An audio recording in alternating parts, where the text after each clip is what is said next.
Habit 6, be adaptable and trust yourself, Matthew. You never know what to expect during the draft, so don't get tied to one specific strategy.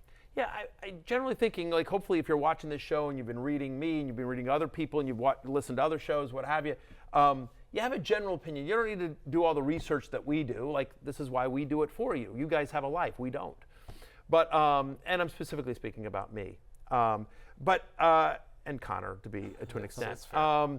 But what I would say here is that just having a general opinion on every player. And I never like going into a draft with a specific, or an auction with a specific strategy. I'm definitely going RB. I'm definitely, I'm coming out of there with Josh Allen. I'm definitely, I want to make sure I get one of the top 3 tight ends. Because value happens at various places within an auction or a draft. And so the fact of the matter is just going being fluid and understanding sort of, I'm in on this player, I don't like this player. And I understand kind of basic, I like this player, but not before the 6th round. Have just a general sense of every player so that when you go into a draft and weird stuff happens, all of a sudden there's a crazy tight end run. For whatever reason, some guy in your league decides to take 3 tight ends or 3 quarterbacks in the first 6 rounds. And you're like, whatever it is, that you can adapt and you understand you're just constructing the best roster possible, because I think when you go into a draft saying, I'm definitely doing this, that's when you get screwed. When you look at the top of this draft, what is a strategy that you go in with and how it can necessarily change? Say you're picking 6th in our draft, and you always talk about, hey, that wide receiver pool. If Justin Jefferson falls to me, that's just the value. But say the panic button hits and everything's gone. Like, what is an adapting mode to you in this year that you notice? Yeah, I think in most drafts I'll go in wanting one of those top 4 wide receivers, just whoever comes last. But at the same time, like, if I need to pivot and they're gone, and then it's not like I'm just going to reach for A.J. Brown because I need a wide receiver. At that point, I'm just going to take Bijan Robinson or Breece Hall. I think that you have to be able to, you can come in with an idea where I would normally go wide receiver first and then try and get Jonathan Taylor as the running back going around in the 2nd round. But if you have to pivot and you have to go Bijan or Breece and then get a wide receiver coming back, then that's just what you have to do. I'm in this league called the Going Deep League that Mike Clay, my friend and former colleague from ESPN, Mike Clay put together, and it's like this crazy deep league where you start up to 3 tight ends, up to 7 wide receivers, up to 4 running backs, up to 2 quarterbacks. It's tight end premium, super flex, and there's only a 3-man bench. So it's like you have to start everyone. But the point is that it's tight end premium.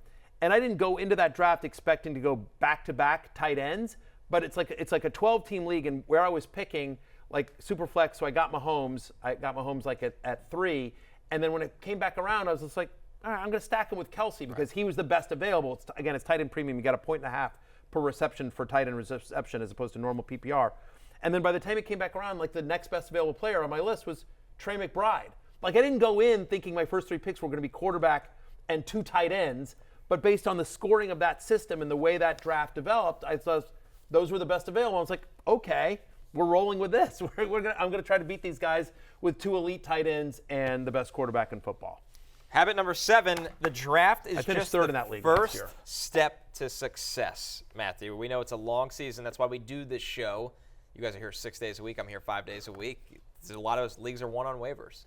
They really are, Connor, and that's the other thing. I think that, so there's 2 points to this particular topic. Number one is, again, the example I just gave, I'm totally fine going into the season being able to start 2 of the top 4 tight ends in a tight end premium league, but the other thing it did is it gives me a trade chip, right? Because now if as the draft goes on, I'm like, wow, I really needed another wide receiver.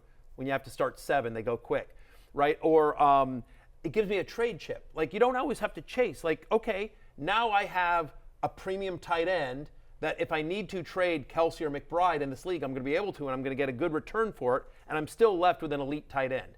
So understand that when the team that you leave the draft with doesn't necessarily mean that's the team you're locked into. We're building a house, and this is the floor, right? This is the basement, the blueprint, if you will. And so when you're in the draft, if you find yourself on the wrong end of the run, don't just grab, whatever, to your point, don't just grab A.J. Brown because you need, it's a first-round example, but don't just grab like a lame wide receiver because there's been a run and you're like, I'm desperate for a wide receiver. I'd load up another running back and be like, you know what? As soon as the draft is done, I'm going to look around the league and find out who needs a running back and trade some of my running back depth for a wide receiver as opposed to just reaching for a guy here at this point in the draft. And then obviously understand that every team has holes.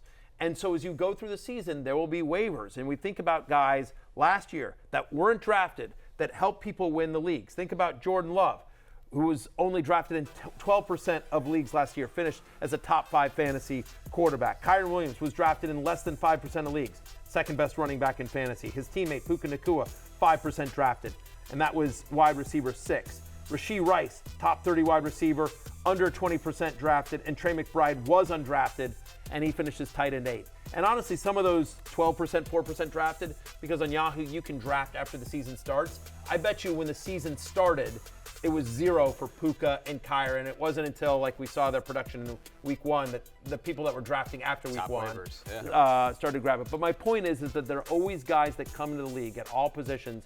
There will be this year's Puka and Kyren and McBride and Jordan Love, right? Yep. And so understand that, if you leave your draft and you're like, I missed out here or missed out there, like it's going to be an ongoing process. Yep. The other thing I'd say is just study the usage in week 1 really intently. Puka Nacua had 15 targets in week 1 from Matthew Stafford. That means that he is going to be a guy. If Bijan Robinson has 80% of the carries in week 1, if you have Christian McCaffrey, you should try trade him for Bijan Robinson. If Bijan Robinson has 80% of the carries, then he should be the number 1 player in fantasy. Like that kind of stuff that you don't know until you see it and just reacting to what's happening in week 1. And I will give a quick shout out again to my guy, Dwayne McFarland at Fantasy Life. His utilization report looks at all that stuff. Snaps played, routes run, air yards per target, that just sort of says like, oh, you may not know it, but this guy has a big role and hasn't shown up in the box score yet.